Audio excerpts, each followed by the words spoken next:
Bueno, empezamos con los videos de la parte de programación. Los primeros dos videos van a ser de diagramas de flujos, que es el primer tema. Diagrama de flujo o flujogramas, que son esquemas muy simples que usan algunos símbolos para representar las distintas partes de un programa o un proceso.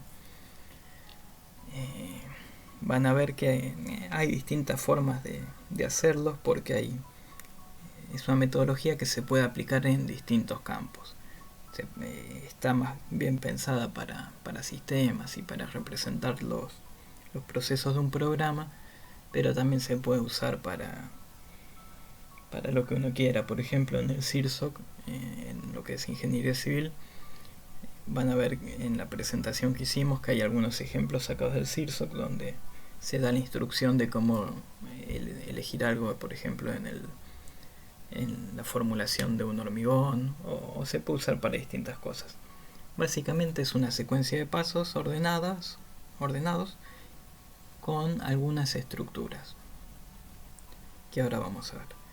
Entonces, bueno, empezamos el video en sí.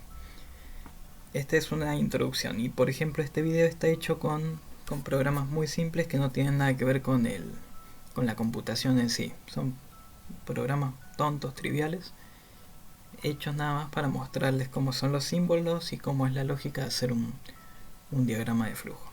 Entonces, bueno, empezamos con el primer ejemplo, que es un programita completamente secuencial, sin ninguna estructura de control. Solo una secuencia de pasos que hay que seguir, en este caso para preparar un huevo duro. Entonces, hay dos símbolos que los ven en este programa y los van a ver en todos los programas que hagamos en esta materia. Y yo creería que debería estar en cualquier diagrama de flujo. Pero hay diagrama de flujo donde no está. Pero bueno, en esta materia van a estar en todos, que son el de inicio y el de fin, que son esos círculos que ven.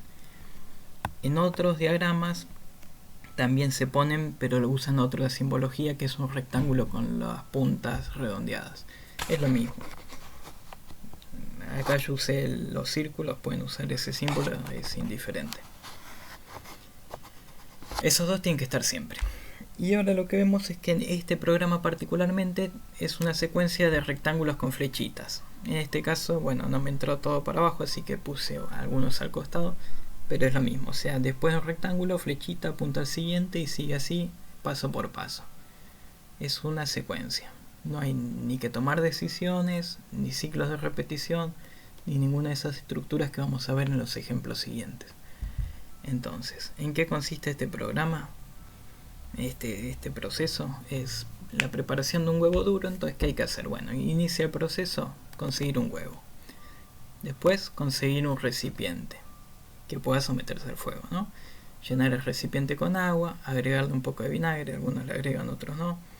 Meter el huevo en el recipiente con el agua, prender una hornalla, colocar el recipiente sobre la hornalla, sigo la flechita, vengo hasta acá arriba, esperar el hervor, una vez que hierve, esperar 10 minutos, algunos dicen 12, es indistinto, apagar el fuego, sacar el huevo, pelar el huevo, limpiar el recipiente y fin. Como ven, este no es un programa muy útil, es un ejemplo. Y es completamente general. Entonces uno diría, bueno, ¿qué nivel de abstracción o de generalidad le tengo que dar a esto? Porque uno también podría decir inicio, acá poner un gran rectángulo que sea preparar el huevo, fin. O podría dar una infinidad de pasos, no olvidarse de respirar y un millón de instrucciones que son totalmente inútiles. Entonces lo que uno tiene que ver cuando hace un diagrama es, bueno, qué nivel de detalle quiero darle. En estos casos tan generales le pueden dar el detalle que quieran. Cuando estemos haciendo ejemplos no triviales de programación es más evidente. Pero ya los vamos a ver. Vamos al segundo ejemplo. Acá aparece la primera estructura, la estructura de decisión o el condicional o el sí.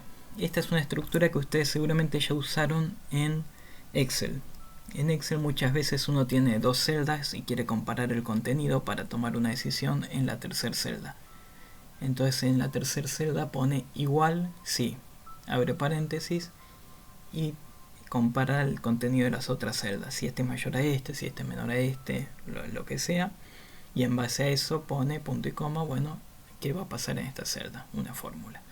Punto coma es el, si no se cumple esto, pasa esto otro. Y acá es lo mismo.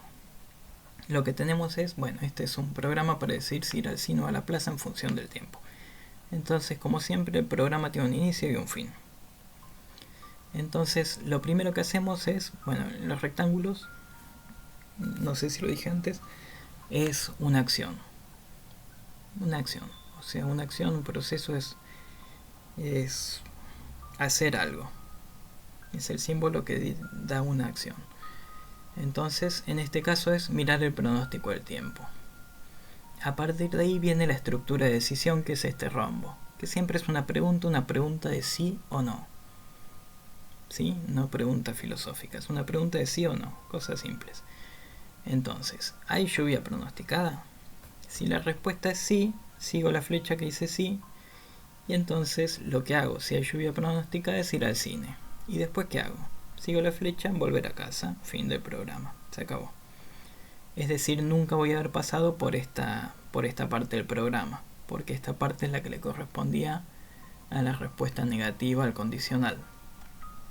Ahora, si la respuesta a hay lluvia pronosticada es no, entonces voy a la plaza y después sigue el programa, volver a casa, fin. ¿Ven?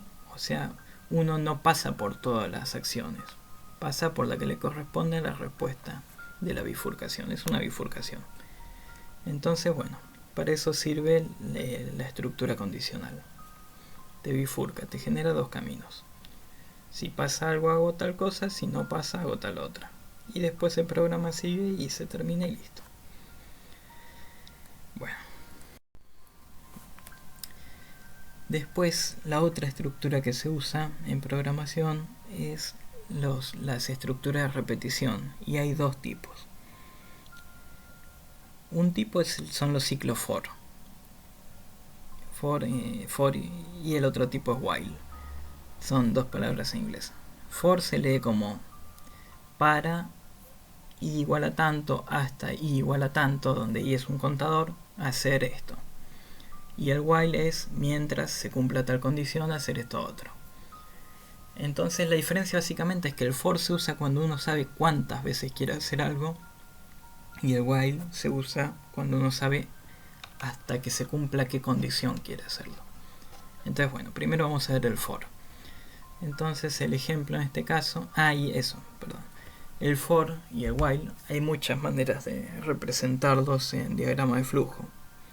Yo, como quería hacer los ejemplos bien simples, usé tres símbolos para todos los ejemplos, que son el círculo de inicio-fin, el rectángulo para las acciones y el rombo para las decisiones. Y con eso armé todo, los ciclos incluidos. Después, en un programa más complejo, aparecen más símbolos, que son los que ustedes vieron cuando vieron la guía de ejercicios, si es que la miraron. Que eso es lo que vamos a ver en el segundo video. Pero en principio un programa simple se puede representar con estos tres símbolos. Entonces ahora sí vamos al ejemplo. Bueno, inicio. El ejemplo es como subir una escalera donde yo sé que hay 10 escalones. Lo sé de antemano, porque los contó alguien o por lo que sea. Entonces, bueno, empieza el programa. La primera acción, pararse adelante de la escalera y inicializar el contador. El contador es una variable. Ya vamos a hablar de variables. Pero el contador es un contador, es algo que cuenta. Y lo inicio en 0. Entonces ahora me hago la pregunta, ¿es i, el contador, menor o igual a 10? Si la respuesta es sí, y al principio va a ser sí porque lo inicié en 0, sigo el camino del sí. Fue que me dice subir un escalón y después, bueno, aumentar un poco el contador. Entonces i es igual a i más 1, o sea, i es igual a 0, que era el valor inicial, más 1, o sea que es 1. Entonces vuelvo acá, porque sigo la flechita. Y vuelvo a preguntar, ¿es i menor o igual a 10? Como i es 1, es menor. Entonces la respuesta es sí. Ahora i va a ser 2, vuelvo. ¿Es menor a 10? Sí. Va a ser 3, ¿es menor a 10? Sí. Va a ser 4, ¿es menor a 10? Sí. Y así hasta que es 10, y ahí ya respondo no, fin. ¿Está bien? están los símbolos de inicio, de fin, y está esto que es un ciclo for representado a partir de una estructura de decisión. Después van a ver que hay otros símbolos.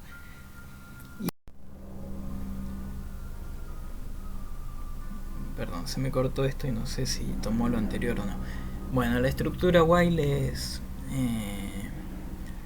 es hacerlo mientras se cumpla una condición, o hasta que se cumpla una condición, o mientras no se verifique una condición, lo que ustedes quieran. Entonces hicimos un ejemplo de el ejemplo es llamar a una empresa a la que tenemos que hacerle un reclamo. ¿Y hasta cuándo vamos a llamar? Vamos a llamar hasta que nos atienda y podamos hacer el reclamo. Entonces el programa inicia y hacemos la primera acción. Fíjense que ya acá hay una sutil diferencia con el for. En el for primero venía la pregunta y después venían las acciones. Acá ya empezamos con una acción que va a la pregunta. Pero bueno, no importa, eso se va a ir viendo más adelante. Entonces llamamos a la línea de reclamos de la empresa. Y entonces ahora nos preguntamos, ¿atendieron el teléfono? Si la respuesta es sí, bueno, hacemos el reclamo, cortamos y se acabó. Si la respuesta fuera no, volvemos a donde estábamos. Llamar a la línea de reclamo de la empresa. ¿Atendió el teléfono? Si la respuesta sigue siendo no, volvemos a llamar y así hasta que nos atienda. O hasta que nos cansemos. Pero este es un ejemplo que lo vamos a hacer hasta que nos atienda. Una vez que nos atienda, hacemos el reclamo, cortamos y fin. Y con eso terminamos de ver las dos estructuras. Después van a ver que hay más vueltas para todo esto, ¿no? El while también existe el do while, que es hacer hasta que es lo mismo básicamente.